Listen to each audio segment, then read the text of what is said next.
S'agissant par ailleurs de l'épineuse question de la peine de mort, la République démocratique du Congo, en tant qu'État souverain, a clarifié les conditions strictes de son application, limitées uniquement au cas de terrorisme et de trahison au sein de l'armée. Cependant, il est important de souligner qu'à ce jour, aucune exécution n'a été menée, témoignant de notre engagement à faire évoluer cette question dans un cadre réfléchi et respectueux des droits fondamentaux.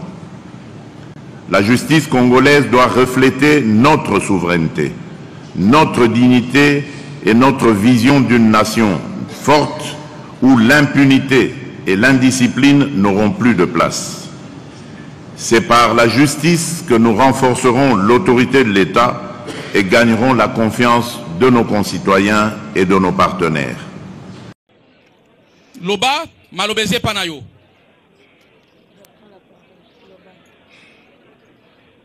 L'État zwakaka asala oyo ya kokosala pona bango po.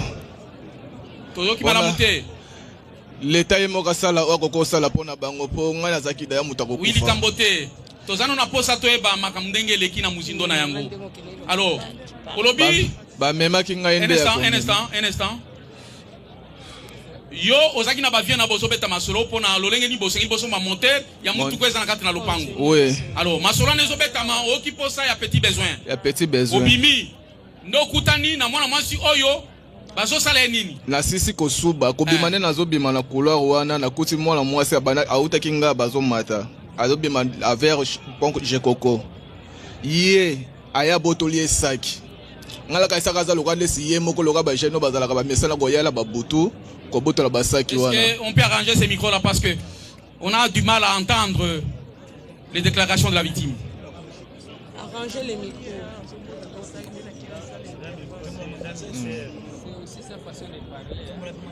Il est aussi malade. Il est malade, il a trop mal, il ne faut pas trop. C'est sa façon de parler.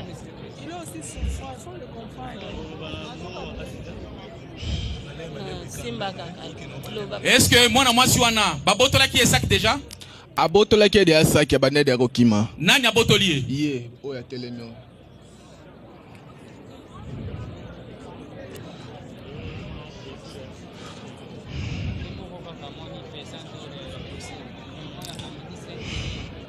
Donc, prévenu yo, moto abotoli sakwana.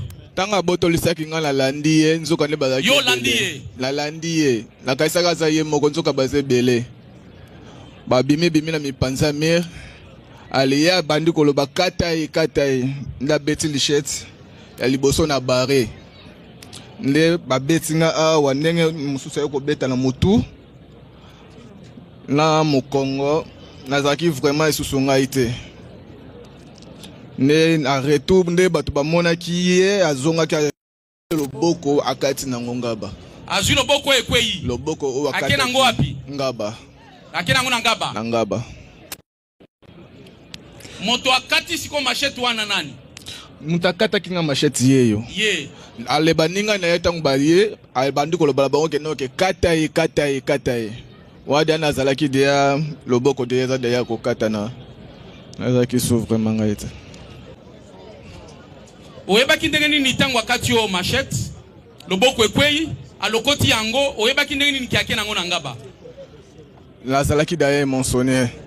L'on mis tout na zo fongola pona ye bande nini ya kokima bango na bande ko benda na nde ya ko benda na si batu pe ya avenir ba bimiana akati loboko na zo lokomi ko yoka kaka voix ya batu na se donc nazala ki songa ite ti bakanginga elamba na loboko pona makila ye banda ko bima ebele ne ba memenga na hôpital rapide. OK, tribunal elandi yo siko tribunal linge ba lisusu nangonga nini bato yo ba bimeli yo ye isa Azui machette à Katio. C'était aux environs de quelle heure? 19h. Vers 19h. Vers 19h.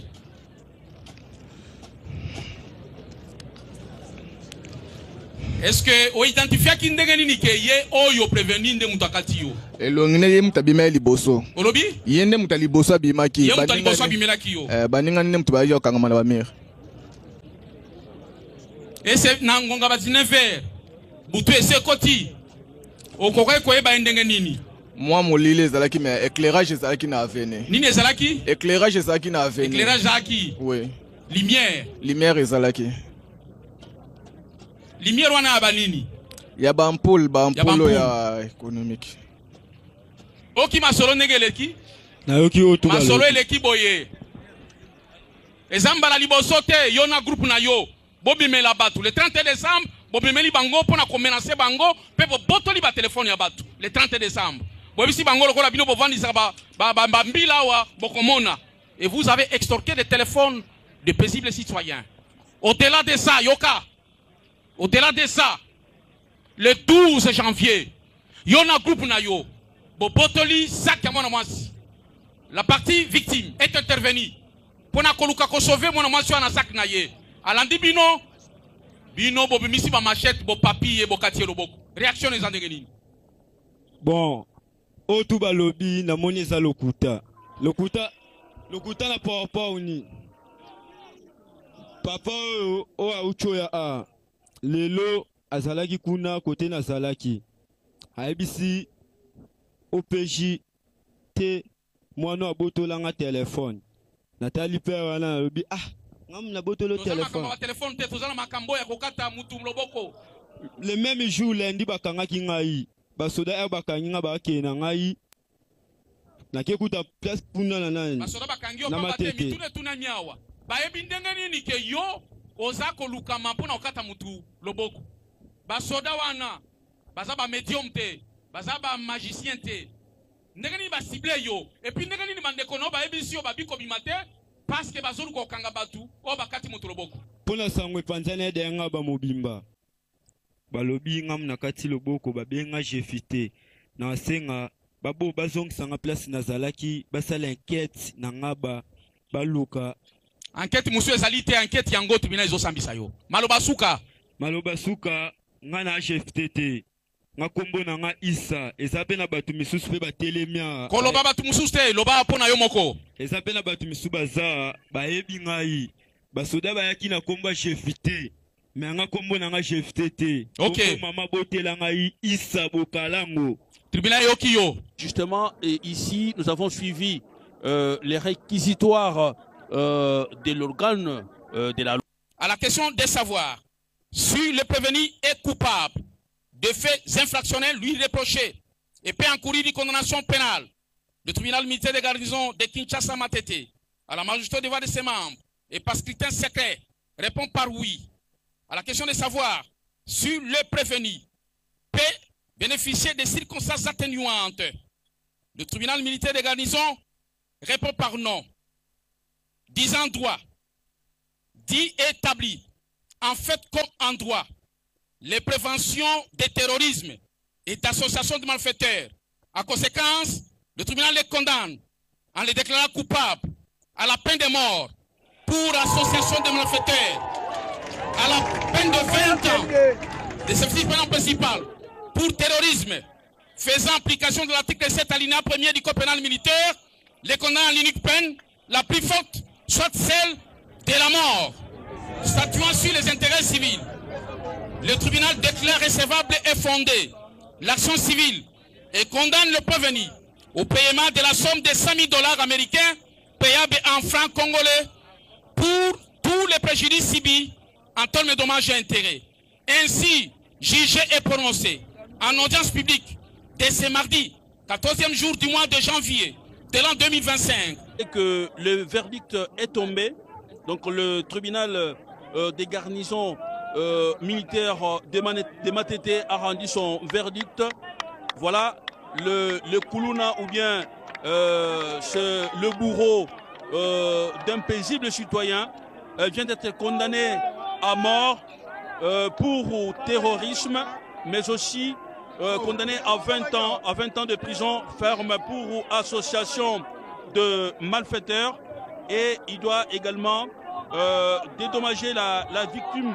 Donc à titre de dommages et intérêts, il doit payer 100 000 $ américains. Entre-temps, il a 5 jours pour... Le commandant Croix-Rouge qui est sur le terrain dans le quartier d'Ingidingi, il a dit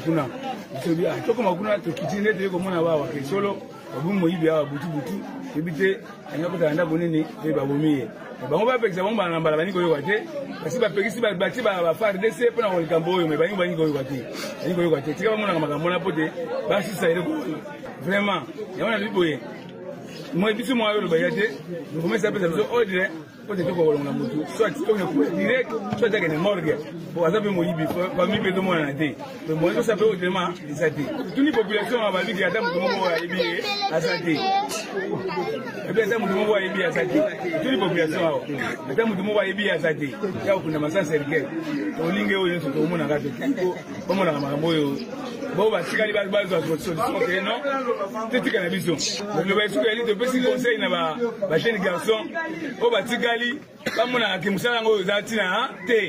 Bonjour, bonjour et bonsoir en même temps. Pona Batunyoso. Oba kolanda biso na poko tobi bonsoir. Oba kolanda biso pendant la journée tobi aussi bonjour à vous. Que Dieu qui vous a donné le souffle de vie aujourd'hui continue encore à bénir votre journée et à bénir toutes vos activités. Voilà, toye lisusu na cadre kaka ya EHP Media, chaîne ya grande vitesse, chaîne ya ba événement, chaîne oyo epesaka ba analyse, chaîne oyo epesaka ba conseil, na bato nyonso, quelle que soit leur classe, quel que soit leur rang social. Donc topesaka merci na bato nyonso, voilà. Toye vraiment le lopo na ko lobela lisolo ya peine de mort.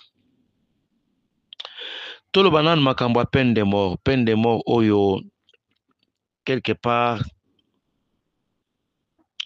esalaki moi bien penza na mboka na biso, esalaki moi bien surtout pona bakuluna, il y a des quartiers oyo bato bameki quand même kola la pongi, bato bameki quand même ko respirer. Je pense que ba commentaire ebele bokomelaki pe botindelaki biso na nzela ya EHP Media e bandai kotalisaka ke babo mapenza bato wana basali bambeba ebele, basali ba dégâts, vraiment mboka eza instable. Je pense que ba oyo bazalaka victime ba bakoya déjà na maboko ya bakuluna bayebi ce que ça a été et comment ça s'est passé. Ba oyo pe babungisa bandeko na bango na nzela ya bakuluna bayebi vraiment comment ça se passe et comment ça se présente. Alors je pense que par vos commentaires, nous avons lu beaucoup de commentaires. Bokomela ki biso bolobi en tout cas ba exécuter kaka bango, ba exécuter kaka. Lelo yo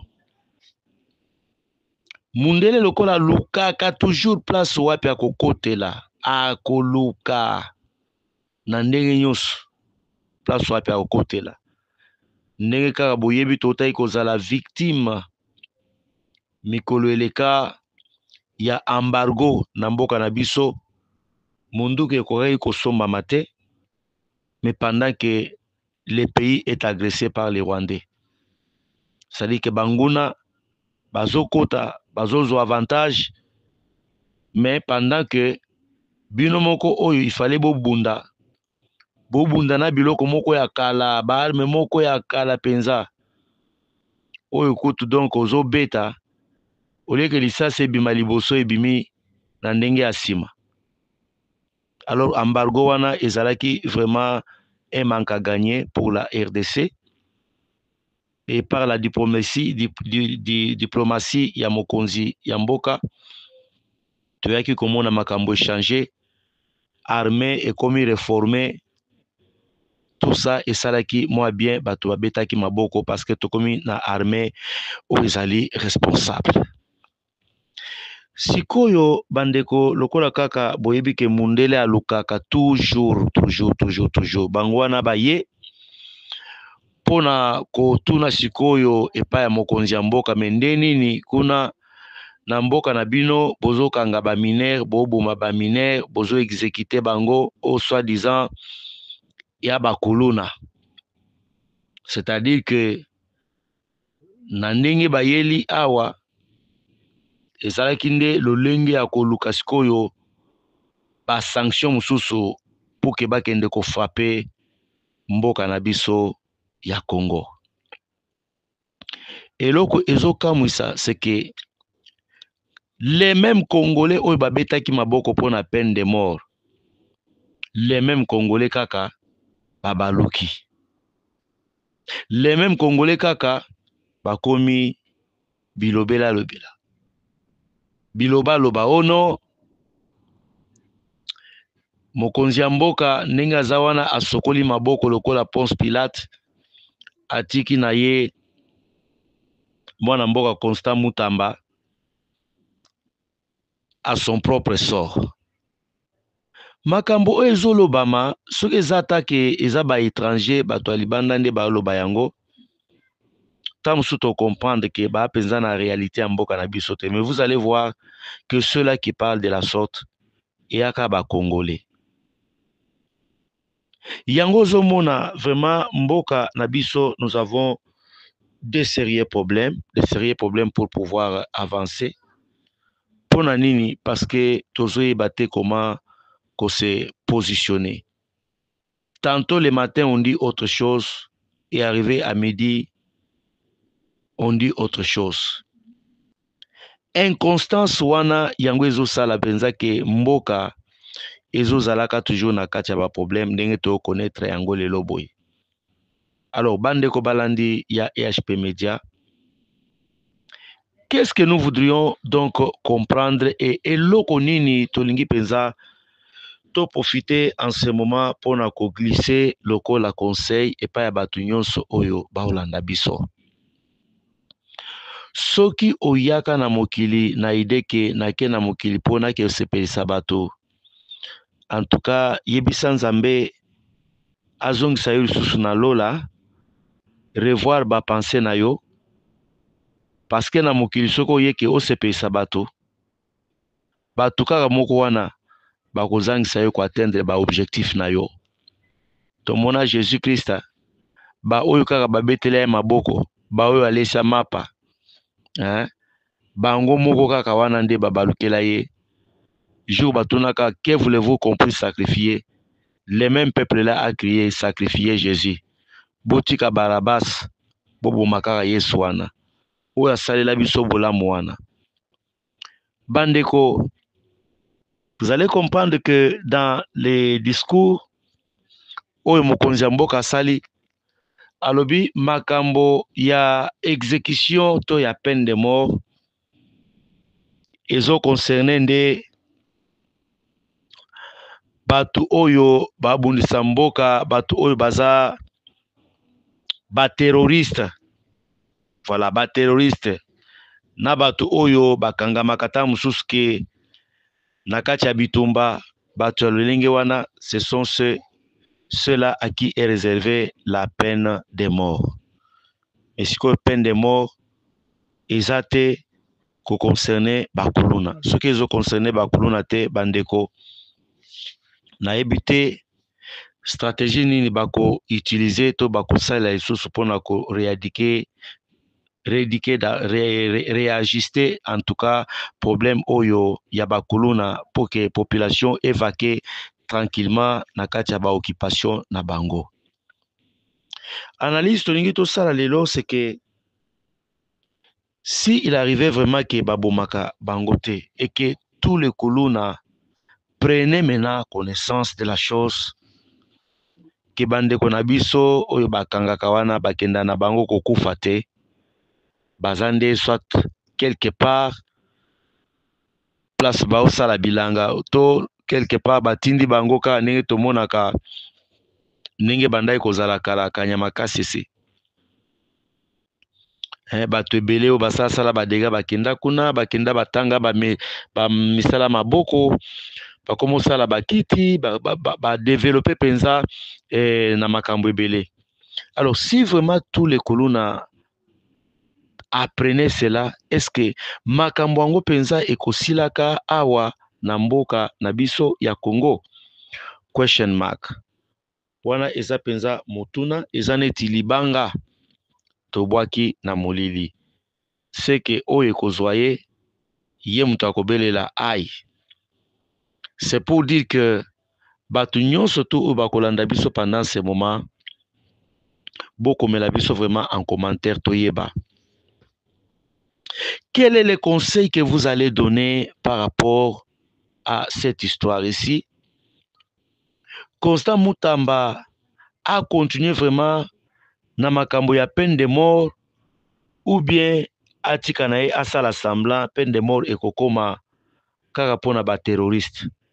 Bon, déjà ba acte oyo kuluna salaka abimiseli mutu machette akati mutu azokisi azwi biloko na ye na makasi na ba oyo bayaka na ndenge ya masasi ba prendre possession soit ya localité na ndenge ya masasi babotoli pe biloko ya bato boyebisanga nanu na bango nyonso mibale qui est parfait et qui ne l'est pas.